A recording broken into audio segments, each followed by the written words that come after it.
Ya, Presiden Prabowo Subianto setelah tiba di Kairo, Mesir Selasa kemarin. Tapi pertanyaan besarnya bagaimana kemudian peran Indonesia nantinya dalam kancah internasional. Terutama ini dalam perdamaian dunia. Kita tahu betul banyak konflik yang terjadi di Timur Tengah. Tidak hanya kemudian yang terjadi di Gaza, Palestina saja. Tapi juga kemudian apa yang terjadi di Suriah belakangan ini. Bagaimanakah peran Indonesia yang memang saat ini kita tahu betul memegang tegak bahwa Indonesia akan berperan aktif dalam perdamaian di wilayah Gaza maupun juga di Suriah. Kita coba akan tanyakan hal ini bersama dengan sejumlah narasumber kami. Sudah bergabung di studio Apa Kabar Indonesia Malam bersama dengan kami saat ini ada Bang Sofwan Albana, pengamat hubungan internasional Universitas Indonesia. Selamat malam, Assalamualaikum. Selamat malam, Waalaikumsalam warahmatullahi wabarakatuh. Oke, kita sapa juga nih narasumber kami yang berada di Zoom. Sudah tergabung bersama kami ada Bang Philip Verbonte, Jubir PCO bagian hubungan luar negeri. Selamat malam Bang Philip. Assalamualaikum.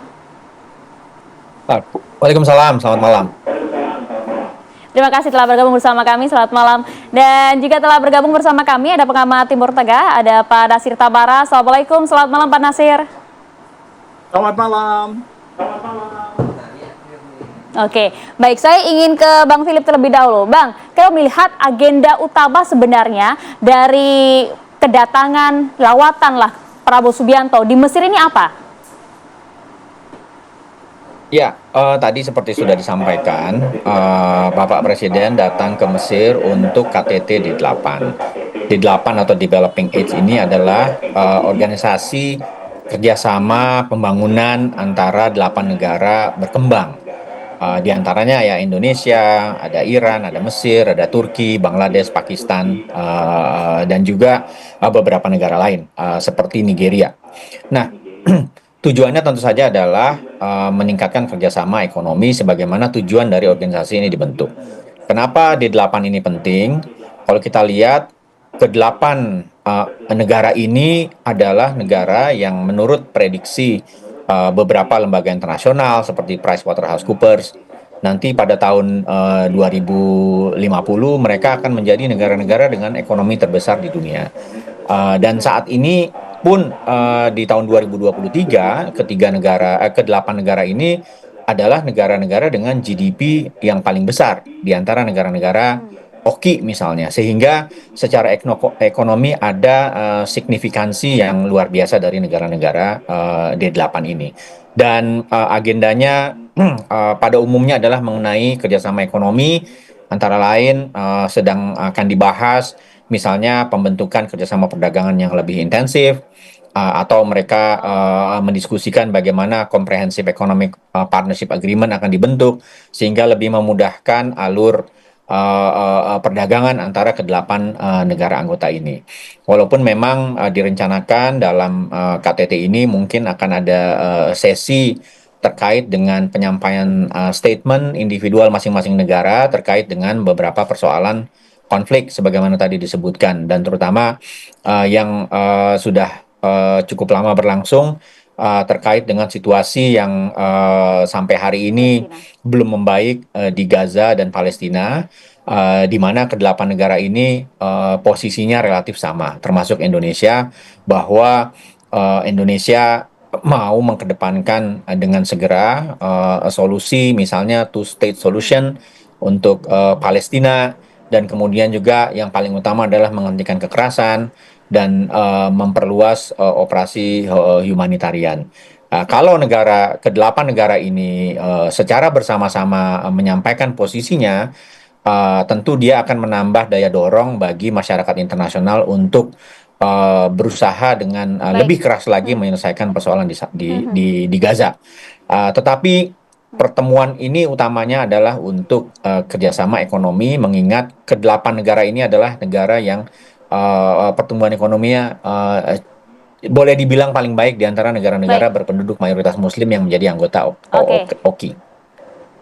Ya, itu beberapa poin yang kemudian nanti akan dibahas dan juga diselesaikan oleh Presiden Prabowo di Mesir dalam KTT D8 ini ya. Tapi begini Bang Sofyan, kalau kita melihat Bang Sofyan, Indonesia akan memegang tongkat kepemimpinan dari D8 kali ini, dari mulai Mesir, kemudian dialihkan Indonesia mulai Januari itu tadi. Tapi Anda melihat bagaimana nanti ke depannya Indonesia punya peranan penting ya, terutama bagi anggota-anggota di D8 ini untuk bisa dipandang tidak hanya dipandang sebelah mata saja oleh dunia internasional, baik itu dalam hal ekonomi maupun juga peranan dalam perdamaian dunia. Ya, tadi sudah disebutkan oleh Bang Philips tadi ya bahwa negara-negara D8 ini adalah negara-negara dengan GDP dan pertumbuhan ekonomi yang termasuk paling tinggi di antara negara-negara berkembang, khususnya di negara-negara OKI. Tapi nggak cuma itu saja, mereka secara geografis ini unik karena mereka terpencar dari Asia Tenggara, ada Indonesia dan Malaysia, kemudian Asia Selatan ada Pakistan dan Bangladesh, kemudian ke wilayah Timur Tengah ada Mesir, kemudian ada Iran dan ada Turki, lalu di Afrika ada Mesir dan ada Nigeria.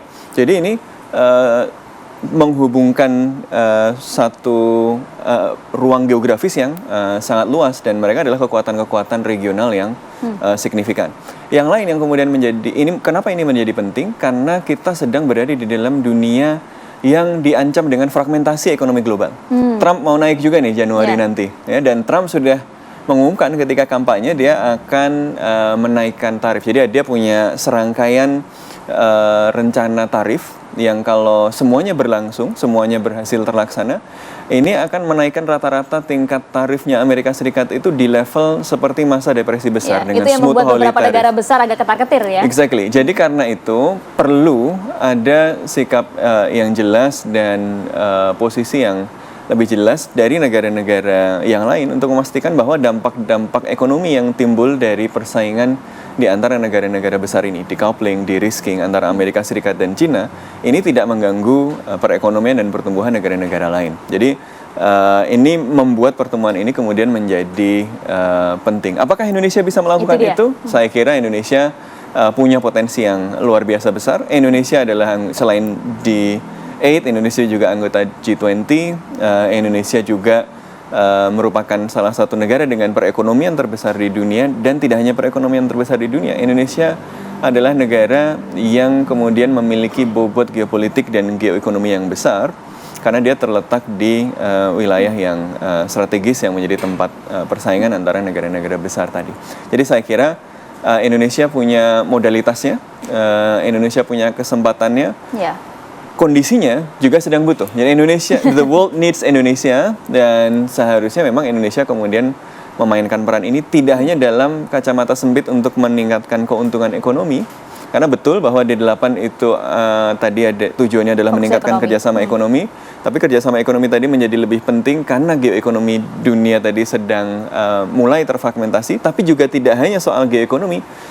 Yang menarik dari D8 ini juga adalah ini adalah negara-negara yang paling penting di dunia Islam, termasuk beberapa negara di dalamnya adalah negara-negara yang terlibat dalam kasus yang menjadi hotspot konflik hari ini, Gaza dan Suriah misalnya. Di situ ada Iran, ada Turki, ya, mereka relatif satu sikap di Gaza, tapi di Suriah berbeda. Turki dan Iran posisinya agak berbeda gitu. Jadi ini kalau Indonesia mau memainkan peran kepemimpinan di dalam politik internasional, salah satu jalan yang paling visible kalau bisa dimanfaatkan dengan baik adalah melalui D8 ini. Nah, kita lihat apakah Pak Prabowo benar-benar bisa memberikan bobot pada politik luar negeri Indonesia dengan memanfaatkan D8 dengan optimal. Ya, itu yang pertanyaan kita semua ya. Tentu saya ingin bergeser ke Pak Dasir. Pak Dasir, kalau melihat bagaimana nanti kepemimpinan Indonesia dalam hal ini di bawah kepemimpinan Prabowo Subianto pada Januari nanti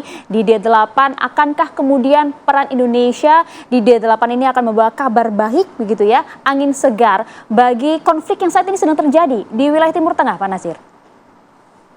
Sekarang ini kan konflik baru Suriah. Sesudah Presiden Suriah itu kalahkan oleh revolusi dan pindah ke Uni Soviet, maka terjadi kekacauan di sana. Dan Israel menggunakan situasi yang demikian itu dengan menyerang Suriah. Dan juga ada usaha untuk mencaplok wilayah di Suriah oleh Israel. Dan kelihatannya masalah Timur Tengah ini makin membara. Bukan lagi hanya di Gaza, Palestina, Israel, tetapi juga dengan Lebanon, dan kemudian sekarang dengan Suriah. Dan ini sangat mengkhawatirkan. Karena apa? Karena dunia sedang tidak aman-aman saja. Sementara di Ukraina juga keadaan masih belum, malah makin memburuk ya.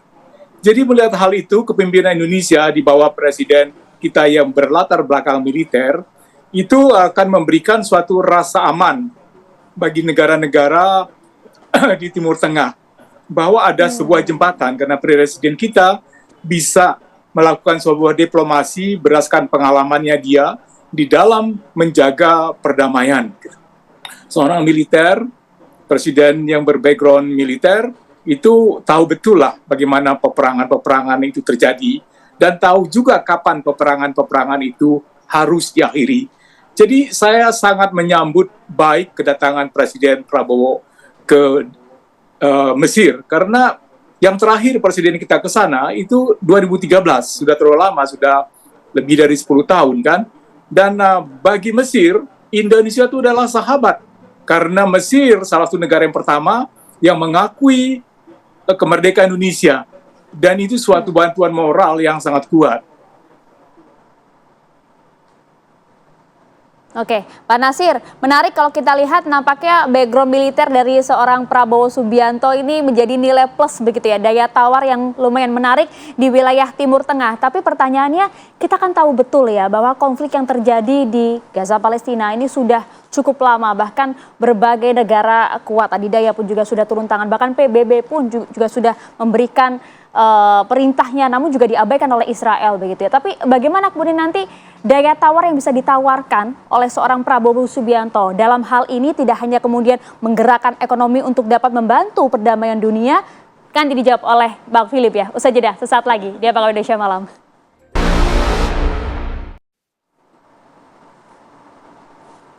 Ya, Anda kembali di Apa Kabar Indonesia Malam, pemirsa. Saya langsung mau ke Pak Philip. Pak Philip, kalau melihat bagaimanakah sosok seorang Prabowo Subianto, tadi dikatakan oleh Pak Nasir bahwa daya tarik Prabowo yang memang memiliki background militer ini cukup menarik dan nampaknya menjadi nilai plus lah begitu ya. Tapi bagaimana kemudian nanti pemerintah Indonesia dalam hal ini di bawah kepemimpinan Prabowo Subianto bisa memberikan dampak langsung dan nyata, konkret gitu ya. Kalau kita lihat dalam hal perdamaian dunia, meskipun juga tetap menggerakkan ekonomi di beberapa negara D8 ya untuk di kancah global begitu, Bang Philip. Ya, terima kasih. Tadi saya menyimak apa yang disampaikan oleh Mas Sofwan dan Bang Nasir Tamara terkait dengan harapan-harapan mengenai peran Indonesia dalam hal konflik yang terjadi di Timur Tengah. Mungkin ada beberapa hal yang perlu kita sampaikan di sini. Yang pertama, sekali lagi D8 itu adalah forum pembangunan, forum ekonomi negara-negara yang menjadi anggotanya adalah negara-negara dengan ekonomi terbesar di apa yang disebut sebagai Global South, negara selatan. Yang kedua, dan ini saya kira adalah DNA-nya Indonesia sejak lama dalam hal politik luar negeri, kita selalu berusaha mentransformasi konflik menjadi kerjasama, cooperation. Tadi sampaikan perbedaan pandangan antara Iran dengan Turki, terkait dengan soal Suriah dan lain-lain, tetapi mereka bisa bertemu ketika yang terjadi adalah konteksnya ekonomi, sehingga melalui cara seperti itu sangat mungkin Indonesia bisa mencairkan hubungan-hubungan antara negara-negara yang saling bertolak belakang ini gitu. Dan yang ketiga, mungkin kita juga dalam hal politik luar negeri terkadang memang ada sebuah konflik yang demikian rumitnya sehingga dia seolah-olah membuat kerjasama di bidang yang lain harus berhenti. Dan apa yang dilakukan dan dikerjakan oleh presiden kita dengan datang ke KTT D8 ini adalah justru untuk bisa ditafsirkan sebagai refleksi dari DNA Indonesia, bahwa dalam situasi konflik kita tetap masih bisa bekerja sama. Dan kepentingannya adalah memang kepentingan ekonomi. Kalau kita perhatikan sebelum ke Mesir ini, Presiden juga baru pulang dari perjalanan beberapa pertemuan internasional yang sifatnya juga ekonomi, APEC di Peru dan G20 di Brazil. Dan kalau kita perhatikan, ini memang momentumnya negara-negara berkembang. APEC dituan rumahi oleh Peru yang merupakan negara berkembang dan G20 dituan rumahi oleh Brazil. Dan kalau kita lihat, semua agenda-agenda negara berkembang bisa terakomodasi di sana. Misalnya pengentasan kemiskinan, kesenjangan sosial dan inisiatif-inisiatif kerjasama ekonomi. Dan sekarang yang terjadi di D8 adalah negara-negara berkembang yang saling berbicara untuk meningkatkan pembangunan ekonomi. Karena pada akhirnya yang paling penting adalah memang kepentingan nasional masing-masing negara. Dan kalau kita kembali ke misalnya pembukaan Undang-Undang Dasar 45 kita kan, yang pertama adalah memajukan kesejahteraan umum. Dan yang keempat adalah menjaga ketertiban dunia dan perdamaian dunia. Walaupun kita ingin membangun ekonomi kita, di saat yang sama dalam pertemuan seperti D8 ini tentu saja kita bisa berperan dalam usaha-usaha untuk mencari solusi-solusi bagi konflik yang sedang terjadi di Timur Tengah. Dan saya kira D8 ini adalah salah satu cerminan bahwa kita perlu terus-menerus membuka ruang platform yang mungkin untuk bisa segera menghentikan kekerasan di Gaza dan Palestina dan juga mungkin di Suriah. Karena seperti yang disampaikan, PBB sudah melakukan, berbagai negara sudah mengecam dan tentu saja belum menampakkan hasilnya. Karena itu tentu saja negara seperti Indonesia tidak akan pernah berhenti untuk membuka ruang-ruang di mana bisa terus-menerus menggedor pemahaman berbagai negara bahwa konflik di Palestina itu tidak bisa diterima, dan bahkan Presiden waktu masih dalam status Presiden terpilih sudah pernah menulis dengan cukup keras di media internasional seperti di Economist misalnya, di mana atau di satu atau dua media internasional lain mengenai pandangan beliau terhadap apa yang terjadi di Palestina, bahwa kekerasan yang terjadi di sana itu sudah melampaui apa yang bisa diterima oleh standar kemanusiaan. Karena itu kita harus terus-menerus berusaha, dan Indonesia mungkin adalah salah satu negara yang paling konsisten dalam hal berusaha untuk mencapai tujuan Palestina merdeka. Yang ketiga, kerjasama ekonomi itu mungkin penting juga untuk mengingatkan bahwa dari kerjasama ekonomi kita bisa membuka ruang-ruang kerjasama yang bisa melahirkan perdamaian. Kalau misalnya Iran dan Turki bisa bekerja sama dalam sebuah platform ekonomi, kenapa tidak negara yang lain yang sedang berkonflik gitu? Dan karena itu menurut saya forum seperti D8 ini walaupun tujuannya adalah ekonomi, dia bisa memiliki peran yang cukup besar. Nah, terkait dengan latar belakang presiden kita yang militer, tentu saja akan sangat memberi manfaat karena dengan latar belakang sedemikian rupa, Presiden Prabowo memahami kalkulasi geopolitik dan geostrategis dan juga geoekonomi baik di kawasan Timur Tengah maupun kawasan lainnya yang sebetulnya semua saling terhubung. Jadi mungkin itu akan menjadi modalitas yang besar juga bagi Indonesia untuk bisa menyumbang pada perdamaian di kawasan. Ya, menarik Pak Philip. Saya langsung mau ke Pak Nasir. Kalau begitu Pak Nasir, mampu tidak sih kemudian Presiden Prabowo ini ya dalam kepemimpinannya di D8 dan kali ini saat ini sudah berada di Mesir untuk KTT begitu ya, untuk bisa menjalin kerjasama ekonomi bahkan juga menggerakkan begitu ya para negara-negara anggota ini untuk bisa bekerja sama dalam hal ekonomi untuk memberikan apa ya daya shock begitu ya, daya kejut bagi Israel untuk nantinya bisa menghentikan dan juga menciptakan perdamaian baik itu di wilayah Palestina maupun juga di beberapa wilayah konflik lainnya di Timur Tengah. Bisa, Pak Prabowo itu sangat dihormati, dikenal luas di Timur Tengah. Apalagi beliau mempunyai hubungan yang lama sekali. Kemudian juga kecakapan beliau dalam berbahasa Inggris itu ya. Dan dalam meyakinkan orang dengan kata-kata diksi yang kuat, yang bagus, yang reasonable, dan sangat moderat di dalam pidato-pidatonya. Dan Pak Prabowo itu bisa membuat orang akan merasa nyaman untuk berunding. Dan karena beliau sabar, kemudian beliau ngemong gitu bisa. Dan ini faktor-faktor yang sangat penting. Saya juga melihat bahwa beliau dihormati di Amerika Serikat, beliau dihormati di NATO juga. Dan itu adalah sebuah modal besar untuk menciptakan perdamaian. Kita juga bisa meningkatkan ekonomi kita, kerjasama ekonomi kita dengan 7 negara D8 lainnya. Dengan Mesir, kita itu yang terbesar di Afrika hubungan ekonominya. Dan itu masih bisa ditingkatkan lagi.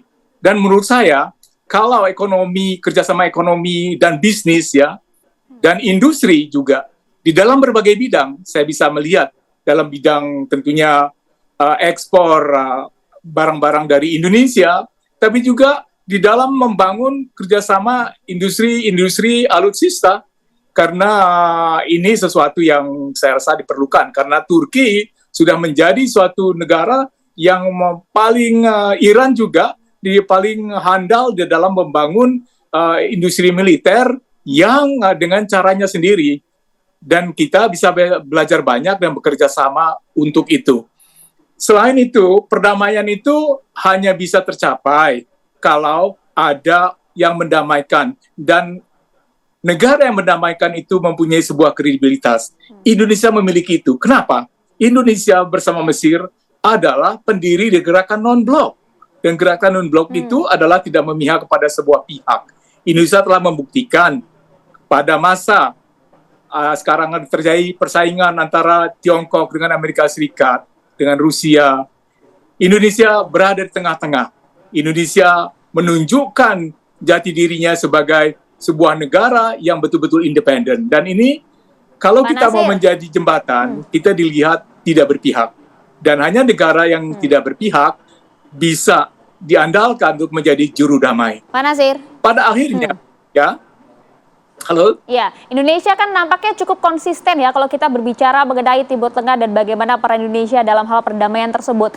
Kalau kita lihat juga beberapa waktu terakhir, kita cukup ingat ya bagaimana masyarakat Indonesia sempat melakukan beberapa boykot lah ya terhadap produk-produk Israel gitu. Kalau kemudian itu pun juga sempat menjadi perbincangan dan juga memberikan sedikit efek kejut, mungkin tidak sih kemudian kalau peran Indonesia paling tidak di D8 inilah juga mengajak begitu ya beberapa negara di Arab begitu ya untuk bisa sama-sama memboikot Israel untuk memberikan daya kejut yang lebih besar. Indonesia itu didengar, jadi dia akan dipertimbangkan oleh mereka kalau Indonesia menggunakan memakai itu sebagai sebuah alat diplomasi. Tapi ada jalan lain ya. Jalan ini kalau untuk berdamai kan kita harus menciptakan kondisi-kondisi yang kondusif supaya terjadi perdamaian. Di Mesir, mereka lama berperang dengan Israel. Misalnya sesudah perang 6 hari, Yom Kippur, maka Presiden El-Sadat berhasil membuat perdamaian dengan Israel. Dan kemudian sebagai gantinya, baik Mesir maupun Israel mendapat bantuan ekonomi dari Amerika Serikat yang masih berlangsung sampai sekarang, dan juga militer dan senjata. Jadi menurut saya sekarang ini harus cooling off ya, dan cooling off itu harus secara adil gitu. Dan ini diperlukan suara Indonesia. Indonesia bagaimanapun juga adalah negara besar ya, dan dihormati, dan Indonesia moderat. Jadi Indonesia itu bisa didengar, sudah dibuktikan keberhasilan Indonesia dalam membantu berbagai usaha perdamaian di Bosnia, di ASEAN, dan di banyak negara. Dan kita punya para pemikir yang bisa menjalankan diplomasi sebaik mungkin, yang tujuannya menciptakan perdamaian di dunia sambil memajukan ekonomi dunia, di mana semua bisa menikmati. Baik. Pak Prabowo seringkali menyebutkan perlunya rasa adil di dalam ekonomi, dan itu saya rasa akan didengarkan karena sesuatu yang universal. Sebegitu hebatnya kah Prabowo Subianto ini untuk bisa kemudian didengar? Dalam hal ini kita tahu betul juga Presiden Prabowo kan juga punya ketertarikan yang luar biasa ya dengan politik internasional ya. Ya, saya kira tentu tadi ada modalitas seperti bahwa Pak Prabowo ini sangat terlibat dalam isu-isu internasional, tapi kita juga harus realistis. Pengaruh sebuah negara itu kan tidak hanya berkaitan dengan pengaruh si kepala negaranya, tetapi juga kapasitas material dan normatif dari negara tersebut di dalam sistem. Kita lihat misalnya Amerika Serikat yang ukurannya sebesar itu, negara terbesar dalam sistem internasional saja misalnya, mengalami kesulitan untuk memberikan constraint kepada Israel. Karena kendali dan kekuatan kelompok-kelompok pro-Israel di dalam politik Amerika Serikat. Kita lihat misalnya Biden itu ketika Israel mau masuk ke Rafah sudah bilang ini red line kalau menyerang Rafah. Sekarang lihat apa yang terjadi di Rafah. Sudah rata semuanya dengan tanah gitu. Jadi kita juga harus realistis. Kita punya banyak harapan kepada Presiden, dan kita berharap Presiden Prabowo kemudian melakukan berbagai upaya untuk membantu mewujudkan perdamaian dunia, tapi kita juga harus melihat di level mana dampak yang kemudian kita harapkan. Tadi menarik misalnya soal boykot ekonomi atau sanksi ekonomi. Saya kira ini seruan yang juga semakin menguat di level internasional. Kemarin kita mendengar advisory opinion dari International Court of Justice ketika membahas mengenai status wilayah pendudukan Palestina. Indonesia kemudian menjadi salah satu pihak yang memberikan pandangan di situ. Dan ICJ, ini lembaga semacam lembaga hukum tertingginya di PBB, sistem multilateral kita hari ini, dengan jelas mengatakan bahwa wilayah Palestina yang diduduki, yaitu meliputi jalur Gaza, tepi barat, dan wilayah Yerusalem, adalah wilayah yang diduduki Israel dengan ilegal. Dan kemudian mereka mendorong supaya negara-negara tidak terlibat dalam hubungan ekonomi yang dapat melanggengkan penjajahan di wilayah pendudukan tersebut. Gitu. Jadi sebenarnya ini seruan bukan cuma dari masyarakat, seperti yang kita kenal ada yang namanya gerakan BDS, Boycott, Divest, and Sanction.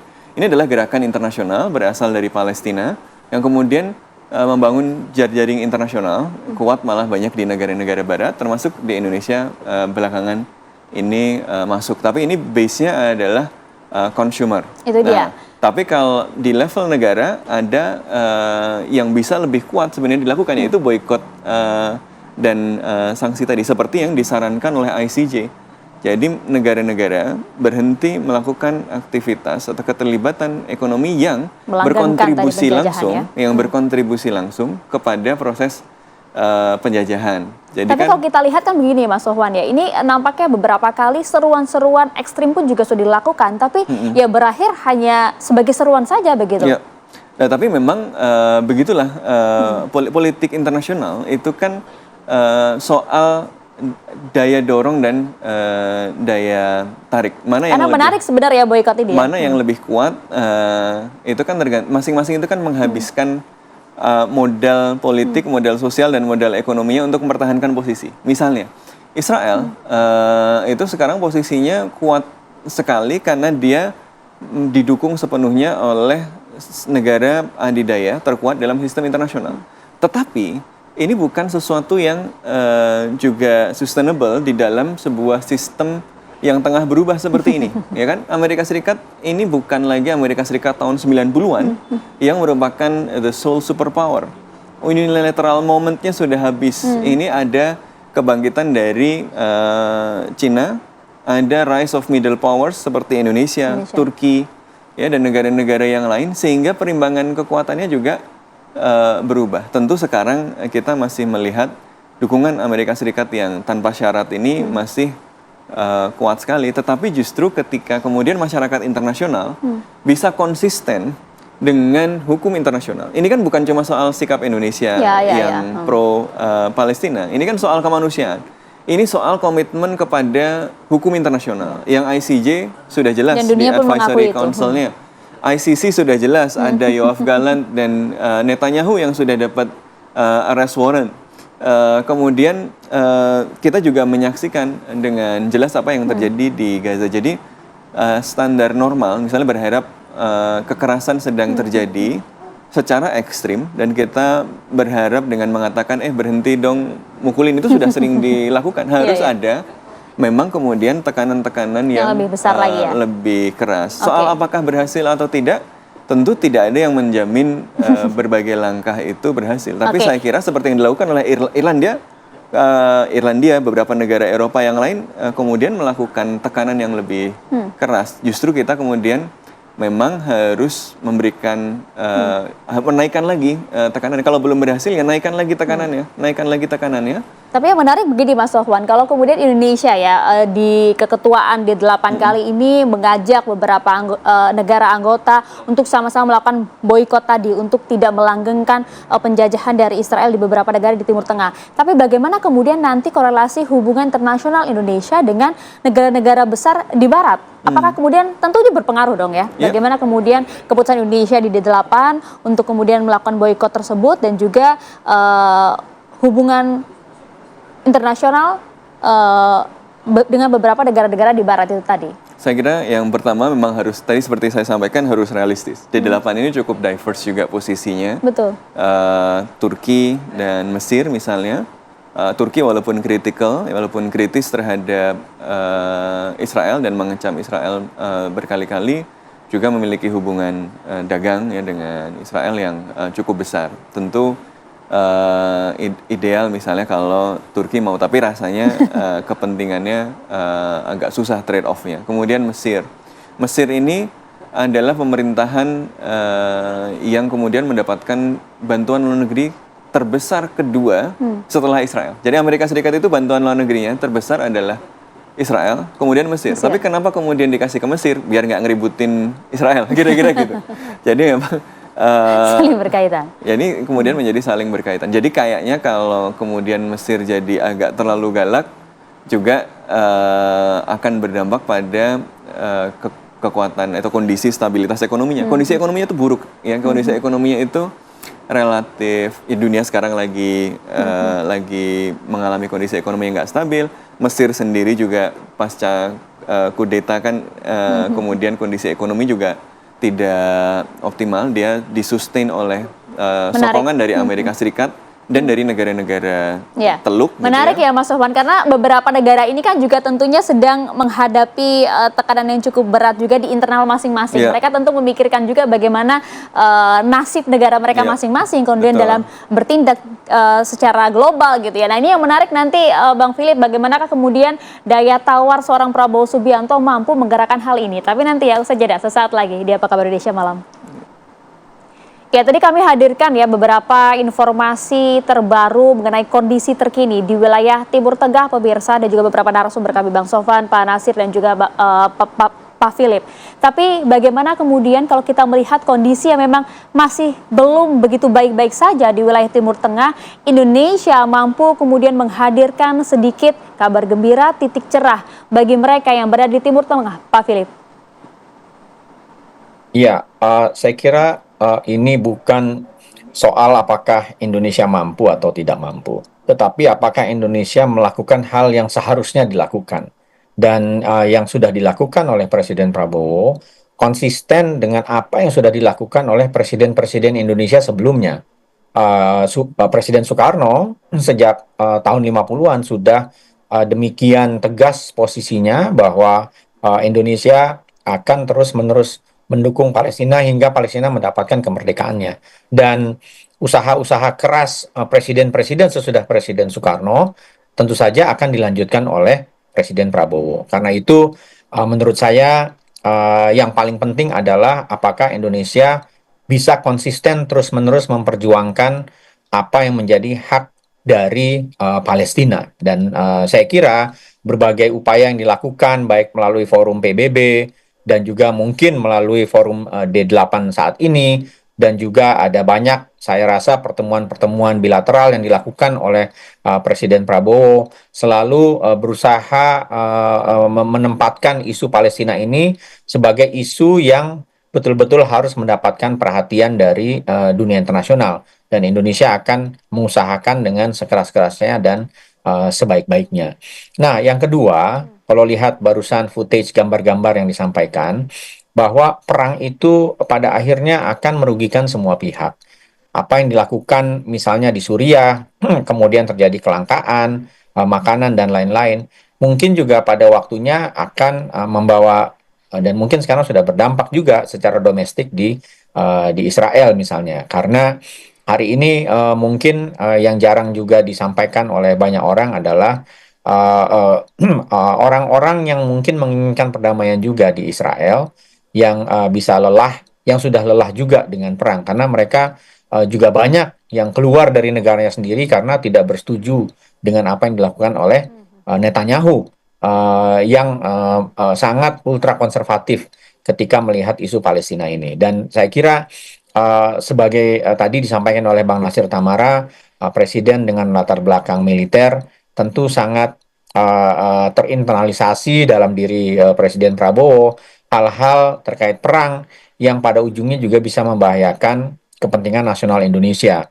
Misalnya mungkin jalur logistik kalau ada perang akan terhambat, dan juga makanya beberapa waktu belakangan bahkan sejak masa kampanye Presiden menekankan perlunya ketahanan pangan karena Presiden tahu persis dunia yang sedang tidak dalam situasi dengan yang situasinya penuh ketidakpastian dengan perang yang berlangsung di beberapa tempat di Ukraina, di Gaza dan juga sekarang Suriah itu bisa jadi akan merugikan Indonesia juga secara ekonomi. Karena itu kerjasama ekonomi tentu tidak dapat dipisahkan.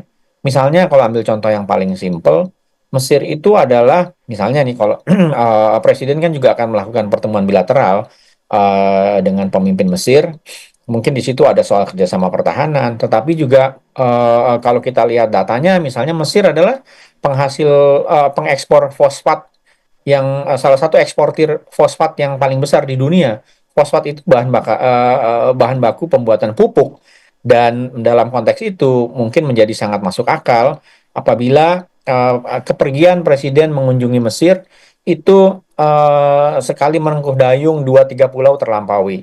Mendorong kerjasama antar negara-negara selatan secara bilateral ada pembicaraan-pembicaraan yang dilakukan dengan pemerintah Mesir terkait kerjasama perdagangan, kerjasama pertahanan, dan juga mungkin kerjasama di sektor yang lain gitu, yang terkait dengan ekonomi. Sehingga ketika kita membicarakan soal konflik yang terjadi di berbagai tempat di dunia, kalau kita diletakkan dalam perspektif strategis Indonesia, tentu saja Indonesia berkepentingan untuk menciptakan perdamaian. Tetapi kalau perdamaian tidak bisa diciptakan dengan segera, tentu kita harus menciptakan situasi di mana kepentingan nasional Indonesia ketika situasi menjadi lebih sulit, kita tetap bisa berjalan secara sebagaimana mestinya dari sisi ekonomi, dari sisi sosial dan lain-lain. Karena itu mungkin menurut saya perjalanan ke D8 ini sangat strategis dari berbagai aspek, baik dari sisi ekonomi, kerjasama regional, dan juga usaha-usaha untuk menempuh cara-cara agar situasi di Gaza yang sudah begitu rumit dan begitu kerasnya bisa kita bantu ruang-ruang upaya untuk menciptakan dan menekan Israel agar solusi yang lebih permanen terhadap soal Palestina ini bisa dicapai. Oke, baik.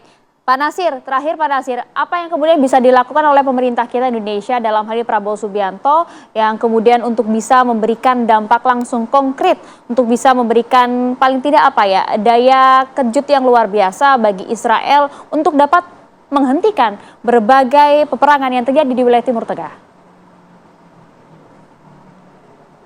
Pak Nasir?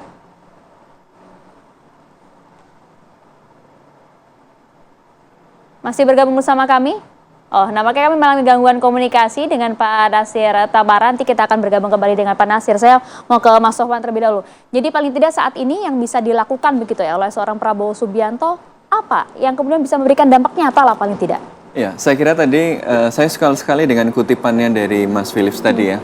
Bahwa yang penting itu bukan cuma soal Indonesia mampu atau tidak mampu, tapi apakah Indonesia melakukan apa yang seharusnya dilakukan. Dan saya kira ini posisi moral yang jelas ya, karena tadi negara ini didirikan dengan beberapa tujuan. Salah satunya adalah turut serta dalam mewujudkan ketertiban dunia, tapi tidak berhenti di situ, ada berdasarkan kemerdekaan, ya, kemudian perdamaian abadi dan keadilan sosial. Jadi ada nilai-nilai. Kebijakan luar negeri kita adalah kebijakan luar negeri yang didasarkan oleh semangat revolusioner untuk menciptakan dunia yang lebih baik gitu. Jadi saya kira itu poin yang ingin saya garis bawahi. Lalu pertanyaan berikutnya, apa yang bisa dilakukan Indonesia? Ya tadi yang bisa dilakukan oleh Indonesia adalah apa yang seharusnya dilakukan oleh Indonesia dalam jangka pendek tentu Pendeknya saja. ngapain, Yang paling salah satu yang paling penting adalah bagaimana Indonesia dapat mendorong dan membuka akses bantuan kemanusiaan baik ke wilayah Palestina di Gaza maupun di tepi barat dan di Yerusalem maupun di wilayah Suriah yang tadi disebutkan. Pasti ada konsekuensi dari konflik, ada krisis kemanusiaan yang biasanya kemudian mengikuti konflik politik dan konflik bersenjata, dan dengan demikian ada kebutuhan kemanusiaan di sana. Dengan keketuaan D8 Indonesia? Iya, saya kira bantuan kemanusiaan malah akan lebih less kontroversial daripada dorongan-dorongan atau seruan-seruan yang agak lebih berani, lebih konfrontatif begitu ya. Kalau kemanusiaan itu mungkin akan lebih realistis gitu. Walaupun kemudian tadi seruan-seruan yang lebih kuat, yang lebih keras, misalnya mendorong ICJ, semua negara di D8 ini saya kira berada dalam posisi mendukung proses hukum yang sedang terjadi di International Court of Justice. Jadi bisa kemudian memberikan dorongan kembali untuk mempercepat prosesnya. Jadi proses persidangan di ICJ ini kan sudah berlangsung sejak Afrika Selatan mendorong, tapi belum kelihatan ujungnya. Jadi salah satu yang bisa dilakukan adalah memberikan dorongan dan tekanan karena semakin urgent. Ya, betul bahwa proses hukum itu butuh panjang. Ya. Betul bahwa proses hukum itu harus teliti, tapi ketelitian proses yang panjang, yang hati-hati itu seharusnya bisa dipercepat karena ada persoalan. Ya, tiap hari kita dengar kabar 50 orang meninggal, 50 orang meninggal. Jadi ada urgensi. Indonesia dengan negara-negara D8 harus menegaskan urgensi itu. Karena kalau kita lihat kan kondisi di Timur Tengah kan juga semakin memanas ya. Betul. Terlebih lagi dengan kondisi yang terjadi di Suriah begitu. Pak Nasir, bagaimana Anda melihat tensi yang semakin tinggi saja dilakukan di wilayah Suriah ini? Termasuk juga masuknya Israel di sana? Potensinya ini masih akan menaik menurut saya, potensi ketegangannya ini. Karena apa yang ingin dilakukan oleh Netanyahu adalah menunggu sampai Presiden Trump dilantik. Sesudah beliau dilantik, baru ada kepastian bagaimana sikap dari pemerintah Amerika Serikat terhadap konflik di Timur Tengah. Karena Amerika Serikat adalah negara yang kita tahu dari dulu konsisten membantu Israel. Dan kita tahu bahwa hubungan antara Trump dengan Netanyahu pada Trump pertama itu sangat baik. Tetapi sekarang pada masa ketika Trump kedua ini banyak sekali perubahan yang telah terjadi di dunia. Karena itu saya juga melihat bahwa kemungkinan besar terjadi perubahan dalam kebijakan Amerika Serikat di Israel, di Timur Tengah. Jadi mungkin akan ada usul-usul perdamaian yang belum kita bayangkan. Ya, paling sedikit kita bisa melihat bahwa sekarang ini petanya adalah Rusia kehilangan sebuah foothold, ya, yaitu dengan pergi dari Suriah. Kemudian Iran juga begitu, dengan tidak hadir lagi di Suriah, atau kalaupun ada hadir tapi dia minimum. Jadi ada faktor-faktor yang akan diperhitungkan oleh Trump supaya faktor-faktor itu menguntungkan bagi kepentingan nasionalnya dia. Dan Trump itu mengatakan bahwa dia akan mengisolir Amerika Serikat lah, seperti sebelum Perang Dunia Kedua kan, yang pertama juga. Dan ini apakah ini akan dilakukan? Dan dia akan lebih bilateral dalam kebijakan luar negerinya, tidak lagi menggunakan multilateral. D8 adalah multilateral, G20 juga begitu, PBB juga tentu ya semuanya. Dan ini kita tunggu aja sampai nanti sebulan kurang, ya awal Januari ini, dan menunggu sampai dilantiknya Trump, kemungkinan usaha militer dari Israel untuk memperluas wilayah ke Suriah gitu kan, untuk mendapat sebuah belt gitu ya, yang security belt, di mana tidak mungkin dilakukan serangan-serangan yang mematikan dari wilayah Suriah ke Israel. Dan kalau ini sudah dikuasai, maka mungkin Israel akan merasa bahwa dia menang gitu. Karena tujuannya adalah menguasai Gaza dan menguasai juga kekuasaan, bukan menguasai negaranya tapi Lebanon ditaklukkan, dan kemudian sekarang juga Suriah gitu. Jadi 3 negara.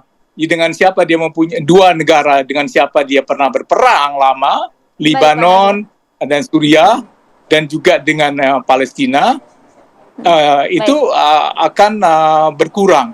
Jadi ancamannya itu berkurang. Itu satu hal yang perlu kita perhatikan. Ancamannya berkurang, paling tidak itu yang ingin kita harapkan ya Pak Nasir ya. Tapi Bang Philip, terakhir mungkin apa yang kemudian diharapkan dari oleh-oleh manis yang nanti akan dibawa oleh Prabowo dari Mesir? Saya kira pertama adalah tadi, kalau kita kembalikan kepada D8, pertanyaannya adalah apakah D8 ini bisa menjadi suara yang memperkuat posisi strategis dari negara-negara yang ekonominya terkuat di antara negara-negara OKI ini, GDP-nya yang paling tinggi, dan kemudian nanti beberapa tahun lagi seperti saya sampaikan tadi akan menjadi negara-negara dengan ekonomi yang terbesar. Artinya kalau mereka bisa bekerja sama hari ini, tentu itu akan menjamin bahwa apa yang diprediksi oleh banyak lembaga internasional itu akan terjadi. Kesejahteraannya akan meningkat dan posisi tawarnya terhadap negara-negara yang lebih besar juga meningkat. Yang kedua, menurut saya, forum seperti D8 ini karena berjalan di tengah situasi konflik, memang akan ada sesi-sesi yang menyampaikan sikap-sikap dari negara anggota D8 terhadap apa yang tengah terjadi di Gaza, di Palestina, dan juga Suriah. Karena itu suara-suara dari negara D8 ini dalam sisi Indonesia kita sudah sangat konsisten, mungkin akan menambah amplifikasi dari tekanan pihak komunitas internasional terhadap Israel agar kita bisa menemukan solusi yang realistis dan permanen dalam situasi konflik yang terjadi di Timur Tengah tersebut. Tentu saja Indonesia ataupun D8 itu tidak mungkin bisa menyelesaikan konflik yang sedang terjadi ini, tetapi bahwa ada upaya yang konsisten, itu menurut saya yang paling penting, karena dia bisa menjaga tekanan agar situasi tidak malah menjadi semakin buruk ketika negara-negara D8 ini bertemu.